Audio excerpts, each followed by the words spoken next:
Hi, everybody. Professor Olson with you again. Chapter 3. We're going to talk about the Greeks today. So why don't we dive in? And some of this may be familiar to you, some of this may not be. So figured these videos are hopefully helping you with the material. So when we think of Greece today, we think of a unified country, we think of a group of people, a nation. But as so many of the other civilizations we looked at in the ancient world, right now, at the point we're examining it, Greece is still a group of city-states. In fact, Greece as we know it as a unified country will not be so until the 1900s. So for a long time, it tended to remain very much everybody thought of their city-state first before they thought of themselves as Greek, and we'll discuss that in a little more detail. So when we look at our activity questions, which I've kind of been allowing you to delve into yourselves, were the ancient Greeks more united or divided? Overall, they tended to be divided. Part of the reason for this is the city-states sprang up due to natural geographical barriers. Mountains and rivers tended to separate the Greeks. So the city-states developed in those geographical constraints, in those geographical areas. So, and the Greeks didn't even think of themselves as Greek at this point, but rather Hellenes, because they lived on the Hellespont, and they did not see themselves as Greek, they saw themselves as Hellenes, which will feed into the later Hellenistic culture. So just keep that in mind. They're Greeks, Hellenes, but they're also Athenians, and they're Spartans, and they're Thebans, and they're Corinthians, and they're Lydians. And those city-state identities are what they think of first. First, they're an Athenian, then they're a Hellene. They're first a Spartan, then they're a Hellene. And in fact, for many, being exiled from their city-state was in some ways a fate worse than death because of that identity crisis, because of the way they identified themselves. All right, so just keep that in mind as you go through the material, that Greece had a number of reasons to be more city-state oriented for many, many years. So, as I said, many different sorts of city-states, all right? They're small, they're isolated. Some are on islands, in fact. And when we start looking at the development of the Greeks, we see that they started out actually, really the first significant culture was the Minoans on the island of Crete. Again, I will not ask you to remember the date unless it's truly important and something you really should know. But, you know, I do like to have these markers in so you have a sense of the timeline. So the Minoan civilization arises on the island of Crete. It's important in the sense they're a trading country. They're a trading power, but not to the extent that the Phoenicians are. And unfortunately, we do know that earthquakes destroyed some of their cities. We also know other events may have happened that also, droughts, lack of trade, a number of other things will eventually see the end of them. In fact, it's believed because they didn't build walls that they may have been attacked by the so-called Sea Peoples, a group of people who we still don't know who they are, but they might have been a series of different peoples who maybe had practiced piracy, because piracy is pretty much as old as the first ships sailing on the ocean. In time, they were destroyed. The Sea Peoples actually were able to keep the economy of the Greek world from developing because it was so scary and so dangerous to go out on the seas, because remember, this is an era before there's insurance if a cargo is lost at sea. There are no recourses if you're attacked by pirates. In fact, most of the time they took you prisoner and sold you as a slave, or they killed you in order to keep from having you raise the alarm about their activities. In time, the Minoans, who also helped to give us, and the Mycenaeans, to give us legends such as the Minotaur and the Labyrinth, the Minoans are eventually lost to history. The Mycenaeans start off taking over those Minoan ruins. They rebuild, they create their own culture, their own buildings, and they expand it. And we believe that they may have been the model for Homer's city of Troy. All right. So we have the Hittites had been trading in and around the city of Troy, like the Phoenicians. They also had their trading towers and trading posts. And at any rate, the Mycenaeans also fall victim to natural disasters. All right, so we have the Minoans, don't build walls, build lovely palace complexes, and in time they fall and are replaced by the Mycenaeans. They may have even been taken over in some cases by the group that will become the Mycenaeans. Part of the problem is we're still in a pre-writing, pre-literate area. So a lot of what we know is based on material remains, buildings, artifacts, human remains, able to make some educated guesses based on their injuries, based on their diet, based on a number of other factors. So we're still learning because we don't have anything written down and recorded. So who knows, maybe there will be yet another big discovery soon and we'll get more information. Moving along. Remember the Sea Peoples, the group I mentioned to you, bunch of pirates. They're kind of like the Vikings in the Middle Ages. They're up and down the coasts. They're taking what they need. They're keeping people from really feeling confident about becoming major traders and merchants on the Mediterranean because there is this danger.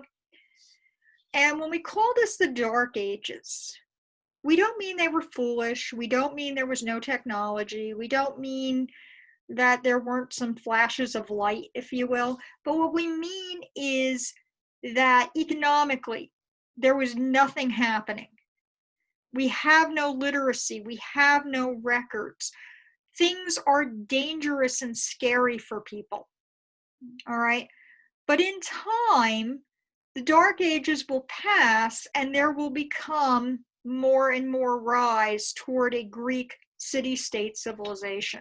All right. The Mycenaeans collapse. The Greeks begin to rise up.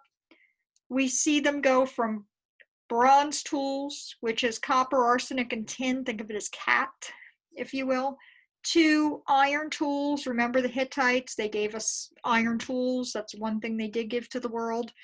All right.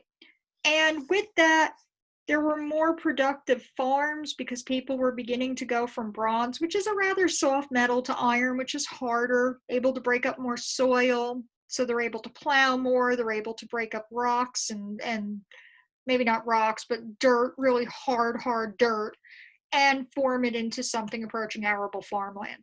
Sometimes you're going to feel like we're in history, agriculture 101, because so much of the world was farming. So we'll talk a little bit at times about farming and planning and farm tools and animals. So some of that will come through our time together. All right.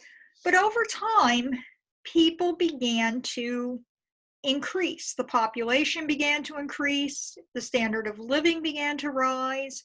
People were able now to start to move out further and further. They're no longer just tied to one small area. All right, Lesbos, for example, the poet Sappho, who is also, writing of her love for a woman. So this is where we get the word lesbian from, for example. So we see the islands like Lesbos are having a community spring up. We see other islands on and around the Aegean and the Mediterranean are beginning to take on more and more people. People are beginning to form trading posts. They're starting to spread out across the Mediterranean. All right, so all of a sudden, we start to see a return of civilization. We start to have buildings. We start to have people. We start to have signs of a trading network forming. All right, so all of these things are happening. Now, we need to speak of what ties the Greeks together. Remember, they're divided. Geographically, they're not in the same region. That's the first issue. The second issue is the Greeks are more united by culture than anything else.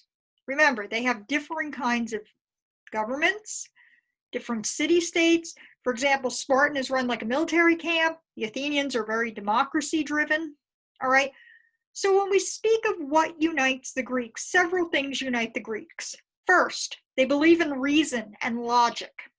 They want to find reasonable, logical explanations for everything. They want to understand how the world works and apply logic to it and reason. This is important. Think of logic and reason. Also, they have the Delphic oracle, the Oracle of Delphi, who was said to predict the future. Apollo is the god of the sun, but he's also the god of music and prophecy. And the Delphi oracle would answer to Apollo. Now, the prophecies were very vague. They were sort of like getting horoscopes when you read them. If you're reading your online paper or you're reading, in a different site. If you really look at horoscopes today, they're rather vague and they can apply to a number of people. In the same way, the Delphi oracle was rather vague. All right. So we have the concept of being a Hellene. That unites the culture. Of course, again, you're an Athenian first. So you have the culture. You have this idea of reason and logic. You have the Oracle of Delphi. You have every 4 years the Olympic Games. Only Greeks could participate in those Olympics. And you also have the concept of arete. I cannot stress this enough. Arete, arete, arete. Arete is the pursuit of excellence, of being excellent at everything you do. I don't know if you've seen the old movie Bill and Ted's Excellent Adventure, but it is all about being excellent to each other, to yourself, to everything you do. Arete is about excellence, and it binds the Greeks together in the same way Ma'at, the concept of Ma'at, harmony, justice, bound the Egyptians together in the previous chapters. All right. And finally, besides the Oracle, Delphi, the Olympics, arete, and this idea of logic and reason, Homer bound the Greeks together. All right. There's a lot of speculation. Was Homer really a truly old man, blind, who wrote, who recited all of these poems that became so important, the Iliad and the Odyssey? Or was it several people over time who became known as Homer and who created these? Speculation runs rampant. Don't have an answer. But what we do know is this. Homer, whoever he or they were, did develop the Iliad and the Odyssey probably around the early 700s BCE. The Iliad focuses on the Trojan War. A number of clues tip us off that it was written far earlier. For example, the burial practices tell us that this was written at a different time. All right. But the Iliad with Achilles and the Trojan War are one of the bedrocks that hold Greek society together. The other one is the Odyssey, which of course tells of Odysseus trying to get home. And of course he does something foolish. He annoys and angers Poseidon, the god of the sea, who of course, because Odysseus is a sailor, he keeps pushing him off course. Both of them are very different but enjoyable stories. I would say though Odysseus is probably going to have a lot more action and adventure even, and probably be more accessible to a modern audience. Wonderful monsters abound, the sirens, Circe the sorceress. All right, the Iliad is more focused on the deeds that the heroes undertake to win the war. And we'll talk about how also Homer inspired an archaeologist named Heinrich Schliemann. All right, but both of them together bring home the fact that arete is the ethical model for the Greeks. In the Odyssey, even women can aspire to becoming excellent. Penelope, Odysseus' wife, practices excellence by holding her suitors at bay, stalling for time so Odysseus can get home. In most ancient societies, women were not seen as fully human. Women were seen as having lesser rights. So this is an important moment. So even Greek women can practice arete. And of course, with things like Odysseus angering the god Poseidon, we know that their gods were very human, prone to anger, prone to jealousy, and of course they all resided on Mount Olympus. All right, so we were talking about the Greek city-states a little earlier. Better farming, more people, all right? The polis, police is the plural form, all right? The polis is what everything revolves around. Men had full citizenship, were fully recognized as human. As long as they owned property, they could be in the citizen army. As hoplites, they could hold land, they could conduct business. And women, of course, women were seen as property who passed from their husband's care into their husband's care, from their father's care, that it pertained across all ancient societies. Children were also seen, even male children were seen as citizens, but they had no political rights. They couldn't vote, and women couldn't vote either, but they had certain rights under the law. In time, as a boy became a man, he would attain his full adulthood and therefore graduate into all of his full rights. All right, and of course, there were a lot of non-citizens, people exiled from other city-states, might take up residence in a city-state that was sympathetic to them, or at least had something that they could do. Maybe they were trading, maybe they were merchants, maybe they were artists. And of course, we have slaves, prisoners of war, criminals, people who couldn't pay their bills. Debt slavery was a big thing. All right, so not, unlike today. Talking about slavery in the ancient world, no single group was singled out and made, unlike American history, and later history. In the ancient world, anybody could be a slave at any time. You could simply be in the wrong place at the wrong time. You were born to a slave mother. It was believed that the women's status pertained to her children. So there were a number of people who were in and out of slavery in the ancient world. Sometimes you could work your way out, buy your way out. Other times you were never going to get out, just depended. Some slaves lived better than free people because they were attached to households that had better access to food and other resources. So wide disparity in the ancient world. All right. Of course, in the Greek world, you had to be a full adult male owning property in order to perform duties or hold a political office. Oligarchy was standard, ruled by families. It often passed among certain families in these different city-states. All right. And occasionally you would have a tyrant, somebody who would take power during a crisis. If they did persist in keeping power afterward, it usually only lasted to their grandchild and then passed back into other hands. All right. And the city-states, they needed each other. They traded with each other, but there was also a lot of conflict. All right, just something to keep in mind. And as power continued to coalesce, it really centered around Sparta and Athens.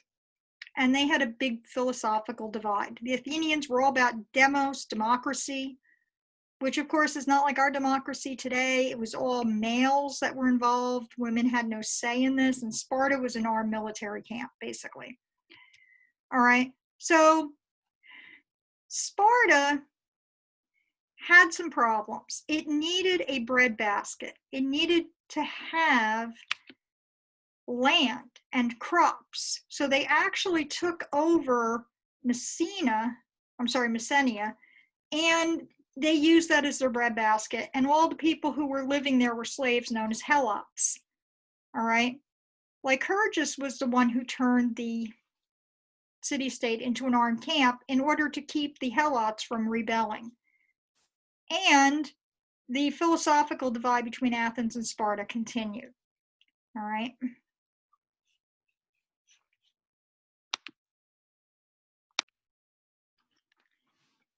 All right, so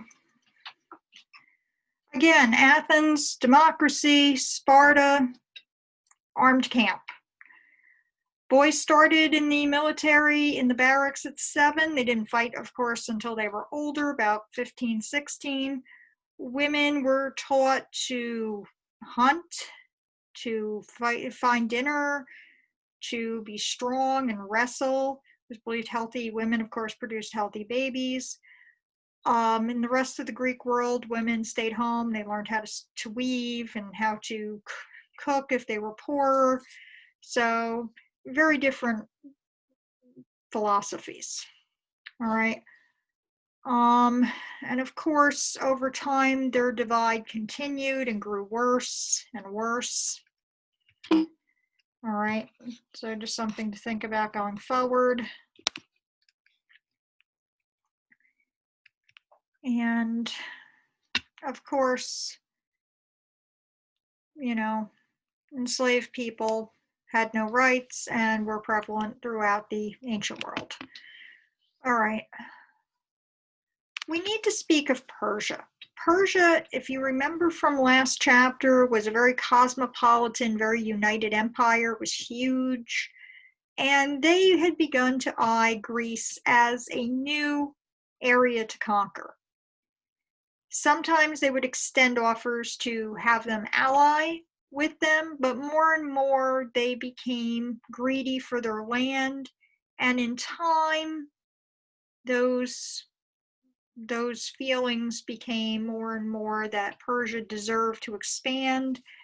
And Persia began to push to conquer areas of Greece that refused to simply join in with them as partners. All right.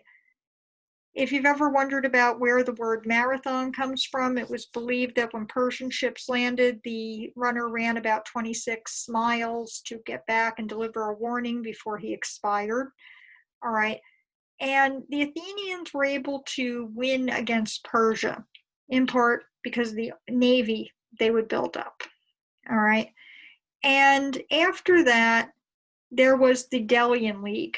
It was formed to be a mutual aid society. The idea was everybody would put money into the treasury and that it would be saved and used for keeping people free of Persian control. Interestingly, Delos was also one of the biggest slave markets in the ancient world, and the island of Delos was where that treasury was located. The Athenians, however, being the strongest, were eventually starting to use that treasury money, and they built things like the Parthenon to show how powerful and how wealthy and how wonderful they were. And what happens is they begin to start to have imperial tendencies themselves. And as they begin to take over and order the other city-states around, Sparta organizes a group of city-states to challenge that dominance, the Peloponnesian Wars. All right. And Thucydides, the historian, would write about the Peloponnesian War. And he would talk about the job of human nature and the part that it plays in shaping historical events. It's not just about the gods now. Now we start to see human agency entering the historical picture. All right. And of course, eventually Athens will be defeated. They'll be forced to take down their defensive wall for many years, which of course is a terrible blow for any ancient city. And it would be a number of years before they regained any of their previous dominance. All right.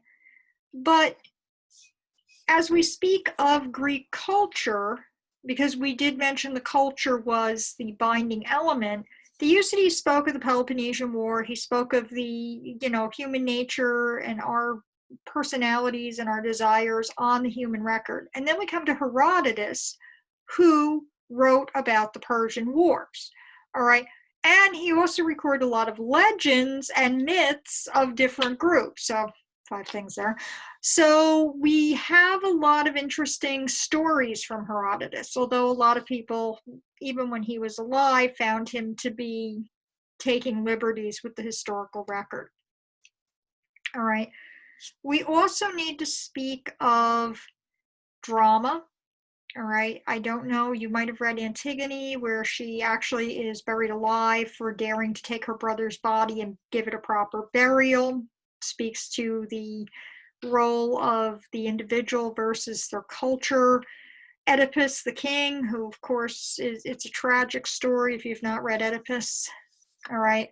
We also see comedy arising. And of course, comedy was useful not only for making people laugh, but also for social commentary, as were the tragedies such as Antigone and Oedipus the King.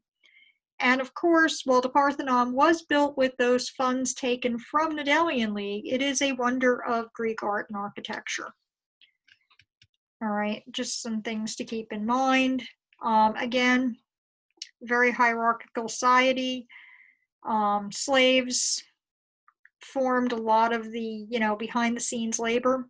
All right, most of our families were in nuclear families, much like America during the 1950s, where, the men ran the household, their decisions were binding, and it was a wife and children, not in too many extended family. All right, so just something to keep in mind. And we need to speak of what drove them, their worldview. Remember what I said earlier, the Greeks' gods had human foibles. They got angry, their pride could be injured. Medusa was turned into a gorgon with snakes for hair and the ability to make people who looked in her eyes turn to stone because she was cursed by Athena, who was jealous of her, or Arachne, because she was jealous of her in a weaving contest. All right, so there were a number, depending on which source material you read, so there were a number of flaws of humankind that were given to the Greek gods. They were jealous. They didn't always listen to humans when they told them that they weren't interested in dealing with them. All right, they were also immortal. So, and of course, that human tendency in their gods made their gods in some ways last, and we still know the stories because they're relatable to humankind. All right. Just as the Mesopotamians thought they were servants to the gods and the Egyptians thought that the gods wanted them to be happy as well as serve them, the Greeks believed that humans had a unique place in the world as well, and that they were to honor the gods, but that they had free will, much like the Persians believed they also had free will. All right. Some, such as Xenophanes, believe that everybody has gods, and the humans invent the gods as they see fit. So the gods aren't necessarily gods in the sense that they turned around and created the world, but they're gods in the sense we've created them and given them power. All right. So just something to think about from their point of view. Remember, they're deep into reason and logic right now. They're trying to reason and logic their way to understand how the world works. All right, which of course leads to philosophy. The best way to remember how the philosophers go in chronological order is to think of the word spa. Socrates, Plato, Aristotle. Okay, Socrates is all about questioning. If you decide to become a teacher, they'll ask you about the Socratic method, which means you ask a question and you wait for it to be answered.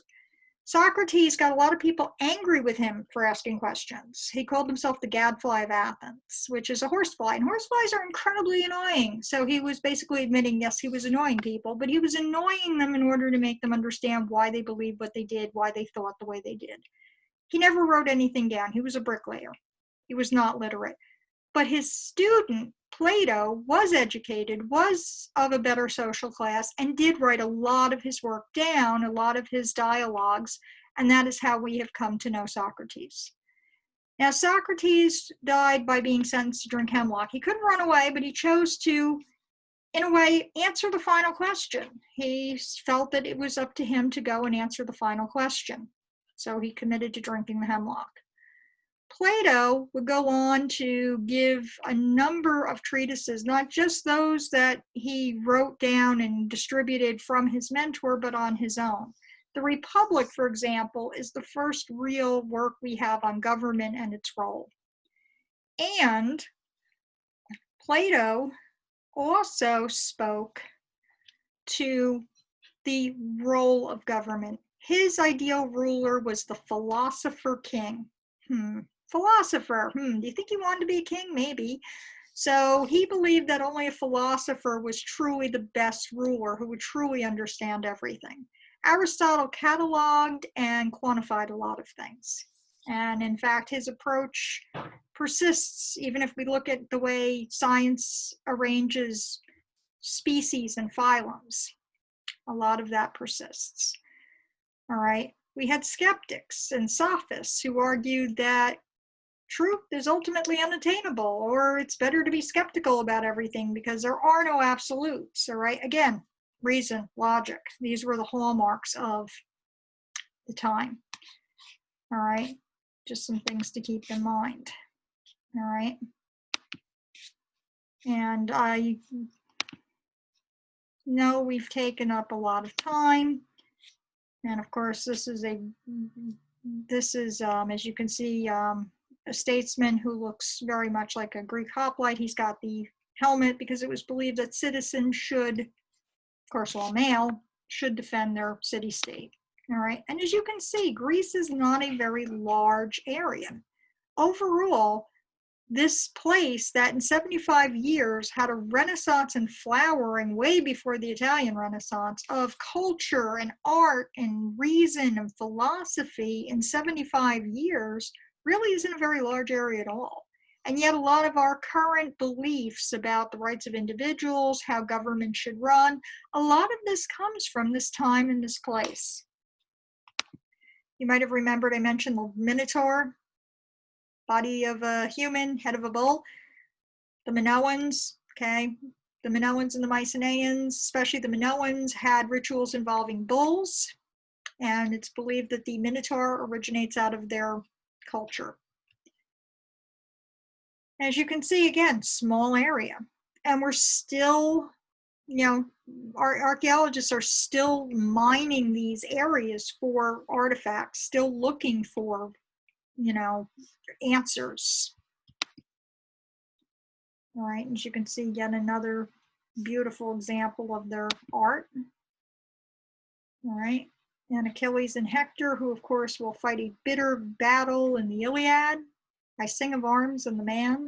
In fact, there are a number of mnemonic, that is memory devices, such as the Wine Dark Sea, to tell the bards, these traveling people, mostly men of course, who would recite the poems, what stanza to go to next.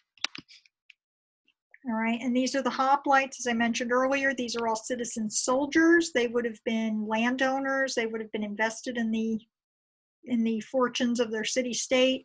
They would interlock shields. Your shield would be on your left. Your sword would be on your right. You would use your shield to shelter the person next to you, the man next to you, and then you would stab with your right hand in order to save your comrades, your platoon or your unit. All right, so as you can see, this was a major part of Greek life. In fact, if you ever get a chance to go to the Mediterranean, Mediterranean, or not the Mediterranean, I'm sorry, the Metropolitan Museum of Art, totally go. We have, within our local area, we have a great Arms and Armor gallery when they open again. You might be able to get a virtual tour online, do some checking. I think there's an article for virtual tours. I'll have to find that for you. We have, a great resource right in our own backyard. Even if you go to metropolitanmuseum.org, you should be able to look up if you want to see some of the arms and armor used by the Greeks. They have quite a lovely collection. They also have some Roman stuff, and they have, of course, a lot for the Middle Ages and the Renaissance. All right, again, we're in a small area, right?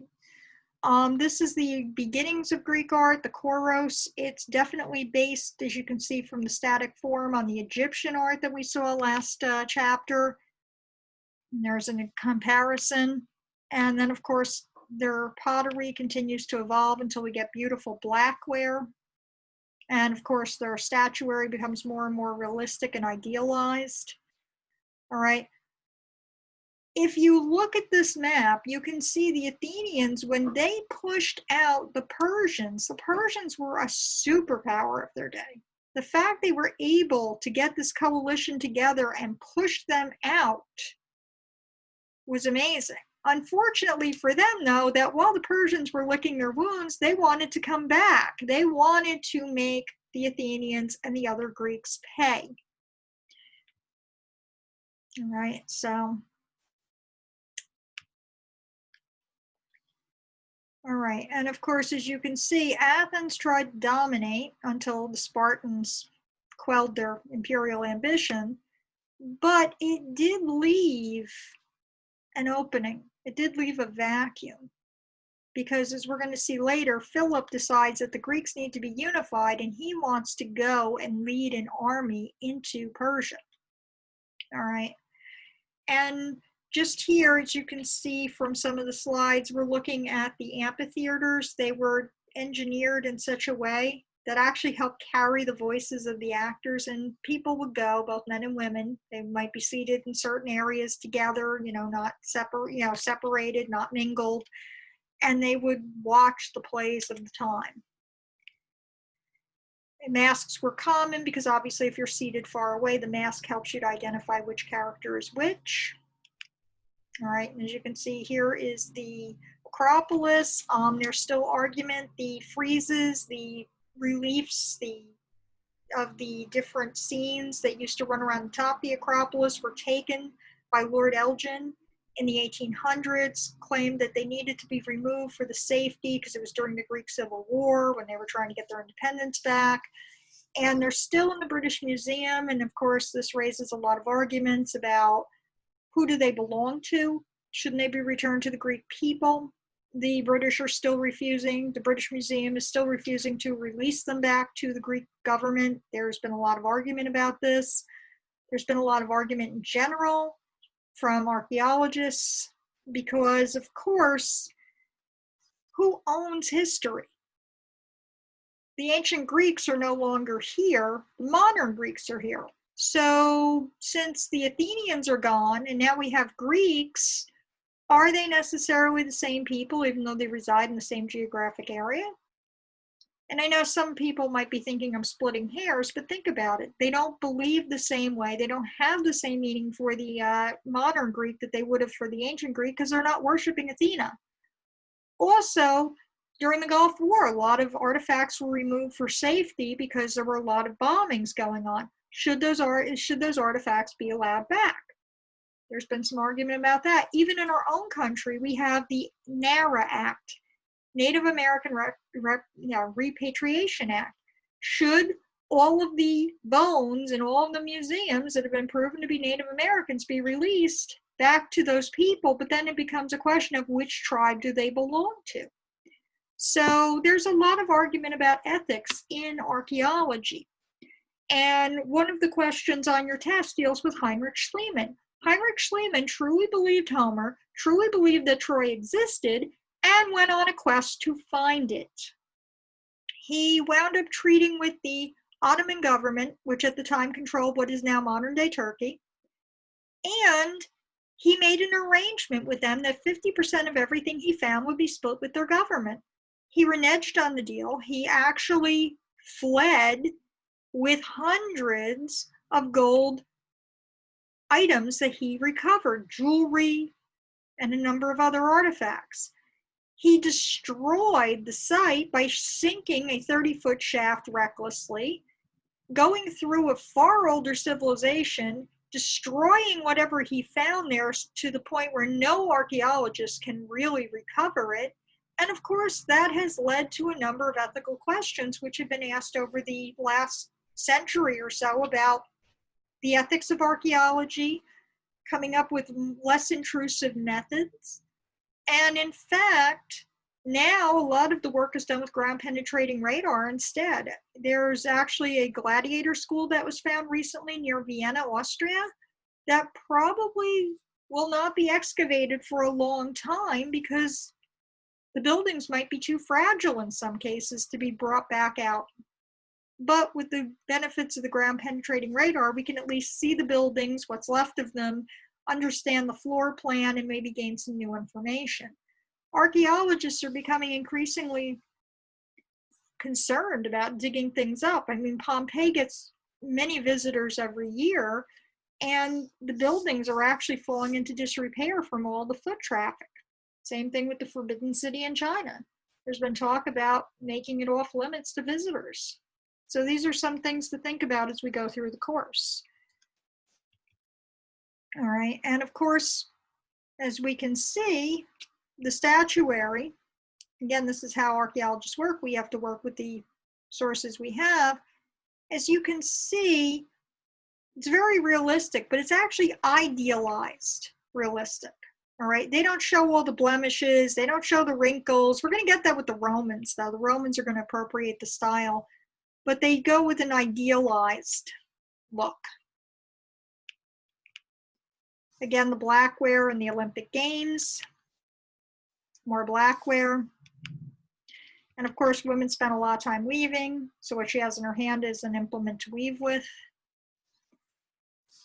And of course, sacrifices of animals and bringing some of your produce, if you were a farmer, to the temple was important to show that you honored the gods. And here's our timeline. All right, so hopefully this has been helpful. I will have office hours again next week. So, Tuesdays and Thursdays, 3 to 4. So if you need anything, please stop by. And if those times are not conducive for you, please email me and make an appointment. All right, happy to help. And I hope you've enjoyed this video, and I hope it's been helpful for you. And I look forward to seeing you online. All right, take care. Have a great day.